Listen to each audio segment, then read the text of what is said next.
왕궁보다 가치 있는 광야. 전 세계적으로 복권이 발급됩니다. 국가가 재정 조달을 위해 발급하는 경우도 있습니다. 일확천금을 꿈꾸는 수많은 민중들이 거기에 현혹되어 복권을 삽니다. 온라인 연합 복권인 로또 복권이 있습니다. 이것의 모토는 인생 역전입니다. 이 로또는 2003년에 복권 시장을 평정했습니다. 2010년에는 로또 복권 판매액이 2조 4,300억 원을 기록했습니다. 이 로또 복권은 사행심 조장과 중독성에 대한 심각한 문제가 제기되고 있습니다. 노동 의욕 저하, 범죄 유발 등의 사회 문제와 직간접적으로 관련되어 있습니다. 그래도 수많은 세상 사람들이 복권을 사고 있습니다. 그렇다면 기독교인들이 복권을 사는 것이 좋은 것일까요? 나쁜 것일까요? 어떤 사람들은 이렇게 말할지도 모릅니다. 주택 복권 때문에 서민주택들을 짓지 않았습니까? 그러나 우리가 알아야 할 것이 있습니다. 건축 결과와 관련 없이 그 재원 조달 방법은 부도덕하다는 사실입니다. 혹자는 또 반문할 것입니다. 재미도 있고 기여도 하고 혹시 운 좋으면 나도 대박 터뜨립니다. 꼭 부도덕하다고 할 수 있습니까? 그러나 여러분, 복권의 근본 생리는 사기치는 것입니다. 이를테면 한 명에게 샘플로 돈을 주고 9,999명의 돈을 갈취하는 것입니다. 그래도 나는 하겠습니다 라고 주장하면 더 이상 저는 못 말립니다. 세상 사람들이 하든 말든 그냥 자기들끼리 사기치고 사기 당하게 놔두어야 합니다. 그런데 문제는 기독교인들이 하는 경우입니다. 우리 교회 사람들은 복권 사는 사람들, 그런 일들이 거의 없을 거라고 보고 있습니다.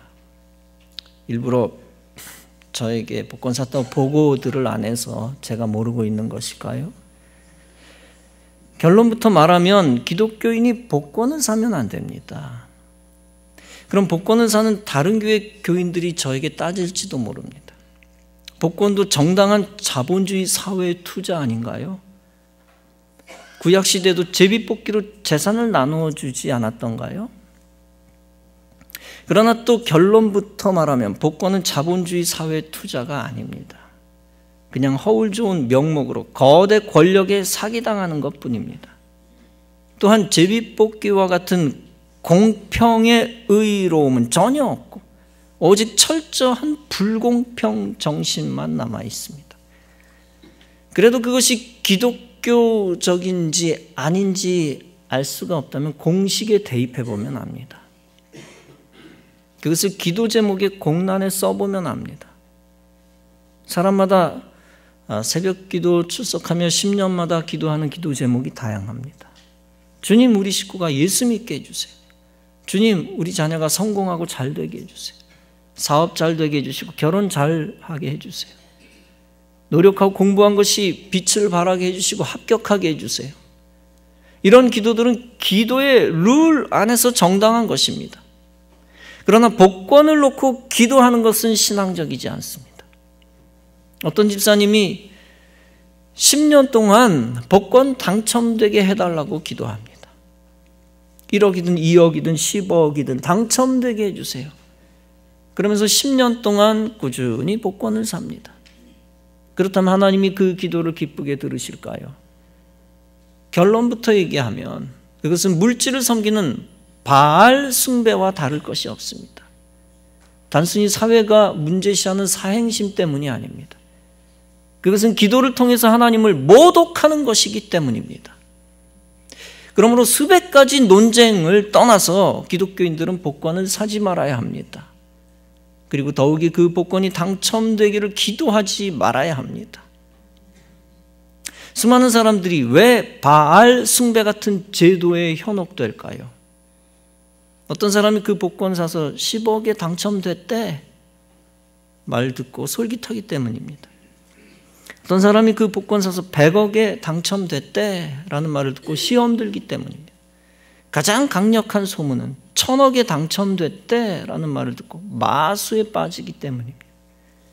우리 기독교인들은 그 당첨과 전혀 상관없으니 복권 사지 마십시오. 100만 명 중에 한 명이 당첨돼도 절대 복이 되지 않으니 포기하십시오. 나와 상관없는 일이라 생각하고 생각도 하지 말고 접근도 하지 마십시오. 그저 하나님이 주신 달란트를 가지고 성실하게 이윤을 남길 것입니다. 여러분, 실제 수백억, 수십억, 수백억에 당첨된 수많은 사람들이 왜 패가 망신하는 줄 아십니까? 왜 가정 파탄이 일어나고 이혼하고 심지어 오히려 알거지가 되는 줄 아십니까? 그 허락된 재물이 영혼을 파괴하고 양심과 이성을 잃게 하기 때문입니다. 그리고 결정적 이유가 있습니다. 일단 당첨된 사람은 당첨된 사실을 입 밖으로 안 내놓을 수가 없다는 겁니다. 자랑하고자 하는 마음이 매일 밤 계속된다는 것입니다. 발설하지 않는 것이 사실상 불가능하다는 것입니다. 일단 발설하고 나면 소문나고 수백 명, 수천 명의 지인들이 달려들어 뜯어가기 시작합니다. 그리고 인신공격을 당합니다. 그래, 너 돈 많다 이거지, 나에게 100만 원도 못 주냐 이 XX야, 이런 소리만 듣습니다. 이래저래 엄청난 부분을 뜯길 수밖에 없습니다. 그뿐 아니라 마귀가 무익한 곳에 마구 쓰게 합니다. 기독교인이 정당한 투자가 아닌 복권으로 일확천금을 꿈꾸는 것은 한마디로 신앙적이지 않습니다. 본문이 강조하는 것이 있습니다. 그것은 모세가 두 갈래길 기로에서 중요한 선택을 했다는 말씀입니다. 두 가지 중 하나는 세상의 부귀요, 영화요, 또 하나는 하나님 나라의 의로움입니다. 그 가운데 세상의 부귀, 영화를 과감하게 접었다는 것입니다. 그리고 하나님 나라의 의로움을 당당하게 붙들었다는 것입니다. 본문은 말씀합니다. 믿음으로 모세는 장성하여 바로의 공주의 아들이라 칭함 받기를 거절하고 도리어 하나님의 백성과 함께 고난받기를 잠시 죄악의 낙을 누리는 것보다 더 좋아하고, 모세는 이집트의 왕자였습니다. 그러나 히브리 어머니를 통하여 양육을 받았습니다. 모세는 자신이 누구인가 하는 정체성을 알고 있었습니다. 모세가 바로의 공주의 아들이라 칭함을 거절했다 했습니다. 이것은 출애굽기 2장의 내용을 해석한 것입니다. 모세는 자기 형제인 히브리 노예를 돕는다고 무력으로 개입합니다. 그래서 애굽 사람, 즉 이집트 사람을 죽였습니다. 이것은 모세가 자신을 히브리인이다라고 자인한 행위였던 것입니다. 동시에 바로의 공주의 양아들이다라고 하는 것을 부인하는 행위였습니다. 사실 모세는 온갖 부귀 영화를 누릴 수 있는 기회를 가졌습니다. 바로의 공주의 아들이었기 때문입니다. 그러나 그는 믿음으로 신앙적인 의리로 모든 것을 거절했습니다. 꼭 모세가 애굽에서 사고친 그 한순간에 믿음의 결단을 내린 게 아닙니다. 그는 자신의 정체를 스스로 알고 오랫동안 동포애를 가졌던 것입니다. 그렇게 동포애를 가지고 있었을 것입니다. 히브리인에 대한 정체성에 따른 동포애입니다. 그 동포애에 따라 더 큰 의의를 항상 품고 있었을 것입니다. 즉 오랫동안 지속적으로 거사를 이룰 수 있는 심령으로 오랫동안 준비되어져 갔던 것입니다. 이것은 바울의 급격한 회심과 차이가 있습니다. 바울은 기독교인을 죽이러 가다 성령에 의하여 꼬꾸라집니다. 그는 부활하신 예수님을 만나 급격히 새 사람이 됩니다. 그리고 자신의 권력을 버리고 예수님을 위해 죽기로 작정합니다. 그런데 모세는 바울과는 달리 한순간에 회심한 것이 아닙니다. 오랫동안 평소에 여호와 하나님과 하나님 백성을 생각했습니다. 이 하나님 백성이라고 하는 말은 단순히 민족주의적 개념이 아닙니다. 모세가 단순히 민족주의자였기 때문이 아닙니다. 모세는 결코 특정 민족만 생각하는 민족주의자가 아니었습니다. 모세는 하나님 신앙을 가졌기 때문에 하나님의 백성을 사랑한 사람입니다. 하나님의 백성이란 하나님을 믿고 높이는 영적인 사람들입니다. 즉 오늘날로 말하면 하나님 백성이란 그리스도를 믿는 사람들입니다. 모세는 왕궁에서는 부귀영화를 누리는 것에 즐거워하지 않았습니다. 기회가 되면 그것들을 포기하고 접을 용의가 있었습니다. 하나님의 백성을 살리기 위해서였습니다. 하나님의 백성을 해방시키라는 소명을 받았기 때문입니다. 하나님의 백성과 함께 고난받기를 좋아했다는 것이 무슨 뜻입니까? 그것은 영적 백성, 이스라엘 백성과 함께 광야로 가겠다는 것입니다. 광야로 가서 달게 고난받겠다는 것입니다. 애굽의 바알 집단이 제공하는 부귀영화, 그것을 과감히 버리겠다는 것입니다. 세상이 주는 헛된 죄악의 꿈을 버리겠다는 것입니다. 오직 하나님이 주시는 꿈을 꾸며 하나님 나라를 세우겠다는 것입니다. 세상 권세가 주는 거짓 자유를 더 이상 추구하지 않겠다는 것입니다. 이제 하나님이 주시는 해방과 자유를 쟁취하고 동포들과 나누겠다는 것입니다. 모세는 왕궁에도 처할 줄도 알고 광야에도 처할 줄도 아는 사람이었습니다. 왕궁을 고집하지 않고 하나님의 뜻이라면 광야로 갈 용의가 있었습니다. 왕궁보다 광야가 가치가 있다면 광야를 택하겠다는 것입니다.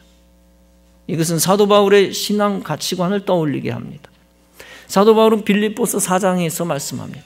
나는 비천에 처할 줄도 알고 풍부에 처할 줄도 알아 모든 일 곧 배부름과 배고픔과 풍부와 궁핍에도 처할 줄 아는 일체의 비결을 배웠노라.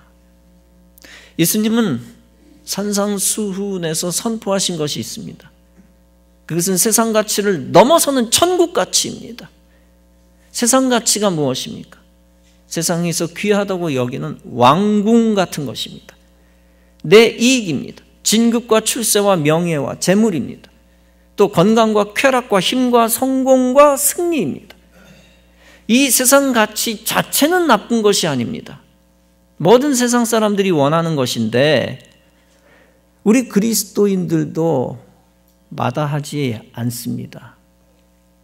누가 돈을 싫어하며 누가 부귀영화를 싫어합니까? 문제는 이 세상 가치를 추구하다 신앙을 버리는 것입니다. 이 세상 가치를 얻기 위해 불의를 행하는 것입니다.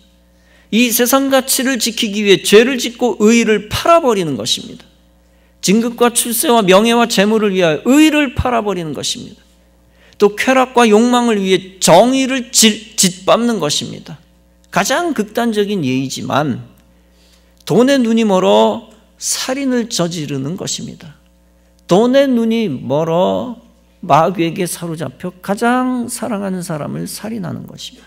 극단적인 예이지만 도둑질하고 사기치고 거짓말하고 거짓 증언하는 것입니다. 혹은 자기 이익을 위하여 배신할 수 없는 사람을 배신하는 것입니다. 피해 안 보기 위해 모른 척하는 것입니다. 싸워야 할 때 비겁하게 도망가고 숨어 있는 것입니다. 세상에서 가치 있다는 것들을 위해 신앙을 팔아버리는 것입니다. 세상 것들을 얻기 위해 교회 가지 않고 예배드리지 않는 것입니다. 세상 것을 귀하게 여기고 주의를 지키지 않는 것입니다.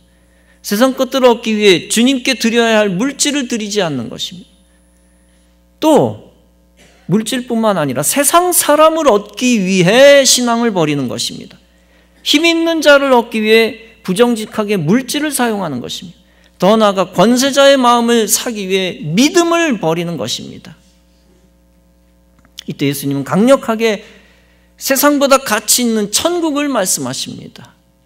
의를 위하여 박해를 받는 자는 복이 있나니 천국이 그들의 것임이라.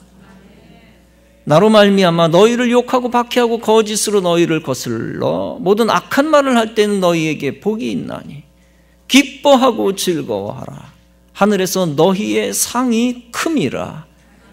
너희 전에 있던 선지자들도 이같이 박해하였느니라. 다시 말하면 너희 전에 있던 선지자들도 이같이 박해받았느니라. 풀어서 얘기하면 사람들이 너희 전에 있던 선지자들을 박해하였느니라.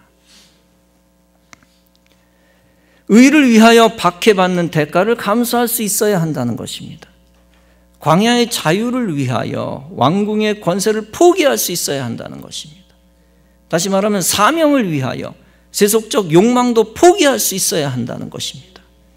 하나님의 뜻을 위하여 인간의 가치관을 내려놓을 수 있어야 한다는 것입니다. 더 큰 사명을 위하여 개인의 소유를 버린 사람이 있었습니다. 바로 엘리야를 따라간 엘리사입니다. 열왕기상 19장은 말씀합니다. 엘리야가 그리로 건너가서 겉옷을 그의 위에 던졌더니 엘리사가 소를 버리고 엘리야에게로 달려가서 이르되 청컨대 나로 내 부모와 입맞추게 하소서. 그리한 후에 내가 당신을 따르리이다. 엘리야가 그에게 이르되 돌아가라. 내가 네게 어떻게 행하였느냐 하니라. 엘리사가 그를 떠나 돌아가서 소 한 겨리를 취하여 잡고 소의 기구를 불살라 그 고기를 삶아 백성들에게 주어 먹게 하고 일어나 가서 엘리야를 쫓으며 수종들었더라. 엘리야가 겉옷을 엘리사에게 던졌다는 것이 무슨 뜻입니까?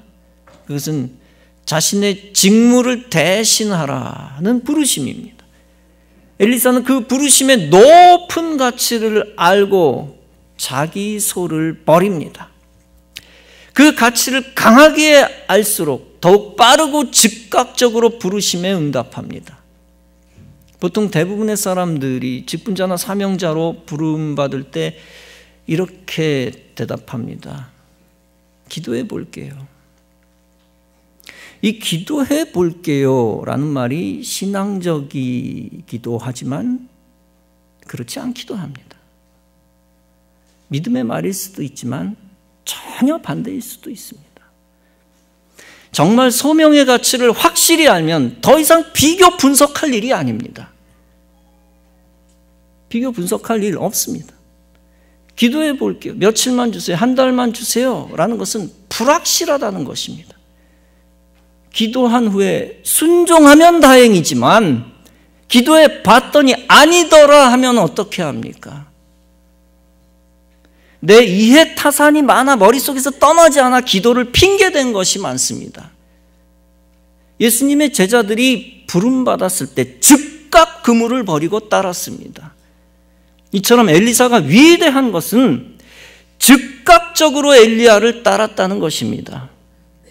즉각적으로 따를수록 하나님의 위대한 사명을 감당하는 것입니다. 사실 엘리사는 평소에 오랫동안 엘리야를 존경해 왔습니다. 평소부터 엘리야의 활약에 마음 깊이 동조하고 있었습니다. 그래서 더욱 엘리야의 부름에 조금도 주저함이 없이 떨치고 일어날 수 있었을 것입니다. 자기 재산의 가치보다 소명의 가치가 위대한 것을 알았습니다. 심지어 자기 부모님의 가치보다 하나님의 부르심의 가치가 위대한 것을 알았습니다. 엘리사가 소명에 즉각 응답하면서 엘리야에게 마지막으로 부탁한 것이 있습니다. 이것은 나로 하여금 나의 부모와 입맞추게 하소서, 즉 인사하게 하소서라는 요청입니다. 이 요청은 누가복음 9장의 내용과 다릅니다. 누가복음 9장에서 예수님의 제자가 되고 싶은 사람이 이렇게 말했습니다. 나로 먼저 가서 내 아버지를 장사하게 허락하소서. 이것은 부친 생존 기간 동안 예수님을 따를 수 없습니다 라고 하는 조건을 강조한 것입니다. 예수님을 따르는 데 있어서 조건을 내세우는 미온적인 태도입니다. 그때 예수님이 뭐라고 말씀하셨습니까? 손에 쟁기를 잡고 뒤를 돌아보는 자는 하나님 나라에 합당하지 아니하니라. 다시 말해서 제자의 자격에서 탈락한 이유를 비유를 통해 설명해 주신 것입니다. 그는 하나님 나라보다 생존의 도구 쟁기가 더 중요했던 것입니다. 그는 하나님 나라보다 곡식을 만들어준 토지가 더 중요했던 것입니다. 그리고 결정적으로 실제적으로 그는 사명보다 제자직보다 자기 가족이 더 중요했던 것입니다. 성경에 그가 탈락했다는 말은 없지만 사실상 탈락한 것이나 다름없습니다. 그런데 엘리사가 부모에게 인사하겠다는 것은 사명의 조건이 아닙니다. 사명을 수락하니 이 정도 조건을 충족해 주십시오 라는 게 아닙니다. 엘리사는 주저하지 않고 부모와의 영원한 이별을 감수한 것입니다. 가족 공동체의 운명보다 가치 있는 선지자의 가치를 감지한 것입니다. 왕궁이나 가족의 운명보다 가치 있는 광야와 사명의 가치를 감지한 것입니다. 어떤 작가의 집에 불이 났다고 합니다. 그 순간 작가는 3가지 중 무엇을 들고 뛰어나가야 할까를 생각했습니다. 첫째는 2층에 자고 있는 아들입니다. 둘째는 지금 야심을 갖고 써내려가는 원고 뭉치입니다. 셋째는 장롱 속에 두었던 돈입니다. 그가 2층에 아들을 구하여 집 밖으로 뛰어나갔습니다. 세상에 그 어떤 가치보다, 어떤 소유보다 사실 아들이 제일 중요했기 때문입니다. 그런데 과연 여러분들은 세상 명예 재물을 다 버려도 그리스도를 택할 수가 있습니까? 오직 주님과 함께하는 광야 체험과 광야 사명을 세상 왕궁보다 가치 있게 여깁니까? 사랑하는 성도 여러분, 이제 그 선택의 기로에서 갈등하며 고민하는 수준의 교인으로 남지 않기를 바랍니다. 여러분의 남은 인생이 그저 썬데이 크리스찬이나 작은 신자로 남지 않기를 바랍니다. 언제까지 70까지, 80살까지, 90살까지 썬데이 크리스찬으로 남다 종칠 것입니까? 그리고 세상 것을 용기 있게 버리고 그리스도를 택할 수 있는 성도가 되시기 바랍니다. 육신의 가치를 접고 영의 가치를 택하여 참 제자가 되시기 바랍니다. 땅의 가치보다 하늘의 가치를 더 귀하게 여기는 하나님 백성이 되시기 바랍니다. 시편 84편은 말씀합니다. 주의 궁정에서의 한 날이 다른 곳에서의 첫날보다 나은즉 악인의 장막에 사는 것보다 내 하나님의 성전 문지기로 있는 것이 좋사오니 내 집이나 사업장이나 회사보다 교회를 더 귀하게 여기는 하나님 사람 되시기 바랍니다. 세상에서 세상 사람들과 어울려 재미 보는 것보다 하나님 품에서 예배드리는 것을 행복하게 여기는 주님의 사람, 주님의 종들이 되기를 바랍니다. 또한 세상에서 인정받는 것보다 하나님으로부터 인정받는 것을 소중히 여기시기 바랍니다. 본문은 말씀합니다. 그리스도를 위하여 그리스도를 위하여 받는 수모를 애굽의 모든 보화보다 더 큰 재물로 여겼으니 이는 상 주심을 바라봄이라. 이렇게 사람이 주는 상보다 하늘의 상을 중요시 여길 수 있어야 합니다. 세상의 부귀영화보다 천국을 가치 있게 여기는 참 제자가 될 수 있어야 합니다. 이렇게 주님이 주시는 상을 기대하며 기뻐하는 자는 곧 없어질 왕궁을 떠나 주님과 함께 과감하게 광야로 나아가게 될 것입니다. 그 광야를 통하여 장차 주님이 주실 약속의 축복의 선물을 받게 될 것입니다. 이러한 믿음으로 보이는 세상 가치를 뛰어넘어 보이지 않는 천국 가치의 생명을 거시기 바랍니다. 그래서 의와 진리의 영으로 충만한 천국 백성 다 되어지시기를 주님의 이름으로 축원합니다.